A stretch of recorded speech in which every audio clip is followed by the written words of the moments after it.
आप सभी लोगों को ये चीज तो पता ही होगी कि अंग्रेजों ने हमारे भारत पर तकरीबन 200 सालों से ज्यादा राज किया था और उन्होंने इस राज को बरकरार रखने के लिए हमारे हिंदुस्तानी भाइयों को साम दाम दंड भेद जिस तरीके से हरा सकते थे उस तरीके से हराया। आज मैं आपको अंग्रेजों की ऐसी नीच हरकतें बताने वाला हूं जो कि उन्होंने हिंदुस्तान पर राज बनाए रखने के लिए की थी। जो भी आवाज अंग्रेजों के खिलाफ उठती थी उस आवाज को दबा दिया जाता था।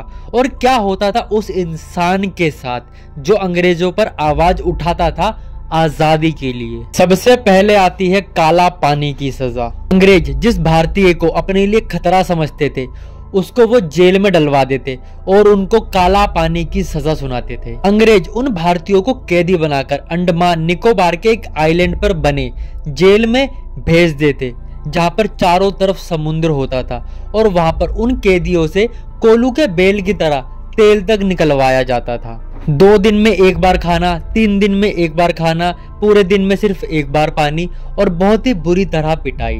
और ऐसे ही बैल की तरह मेहनत करते करते अपना जीवन समाप्त कर देना। एक काला पानी की सजा देते थे अंग्रेज उन भारतीयों को जो आवाज उन अंग्रेजों के खिलाफ उठती थी। दूसरी चीज आती है आंदोलनकारियों की हत्या। आपको कुछ बड़े एग्जाम्पल देता हूँ जिनकी अंग्रेजों ने हत्या करवा दी थी, जिन आंदोलनकारियों की आवाज अंग्रेजों के ऊपर उठी थी, जैसे भगत सिंह, सुखदेव, राजगुरु, चंद्रशेखर आजाद। और ये तो वो बड़े नाम हैं जिनके बारे में हमने सुना है, पढ़ा है या कहीं देखा है, पर कई सारे नाम ऐसे भी है जिनके बारे में हमें आज तक नहीं पता। और उन लोगों ने हमारे देश की आजादी के लिए अपना पूरा जीवन कुर्बान कर दिया, पर आज के टाइम पे सन 2024 में कोई भी उनके बारे में शायद नहीं जानता कि किसी ने हमारे देश की आजादी के लिए जान भी दी थी, क्योंकि ये चीजें अंग्रेजों ने कभी भी किसी के सामने नहीं आने दी।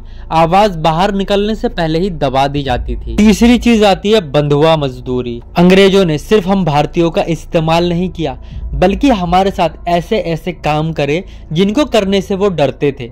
अगर उन्हें किसी भी काम में रिस्क लगता था जिसमें जान का खतरा होता था, वो सारे काम अंग्रेज उन भारतीयों से कराते थे जिनकी जान का कोई मूल्य ना हो। चौथी चीज जो अंग्रेजों ने हम भारतीयों के साथ करी वो चीज ये थी कि हमारे उद्योगों पर, यानी कि हमारे हिंदुस्तान में कपड़ों का काम बहुत बड़ा था, पर अंग्रेजों ने करा ये कि बाहर से आने वाले माल पर टैक्स कम लगा दिया और यहाँ से बाहर जाने वाले माल पर टैक्स ज्यादा लगा दिया। इसीलिए लोग यहाँ से माल बाहर कभी भी नहीं भेज पाते थे ज्यादा टैक्स के चक्कर में, पर बाहर से माल हिंदुस्तान में आता था ताकि लोग यहाँ पर बेचकर पैसा कमा सके और अंग्रेज ज्यादा से ज्यादा पैसा कमा सके। जब अंग्रेजों ने हिंदुस्तान के व्यापारियों की कमर तोड़ी तब पूरा हिंदुस्तान धीरे धीरे टूटता ही चला गया।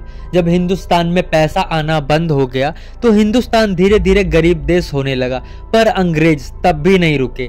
हमारे हिंदुस्तान का सोना चुराने लगे।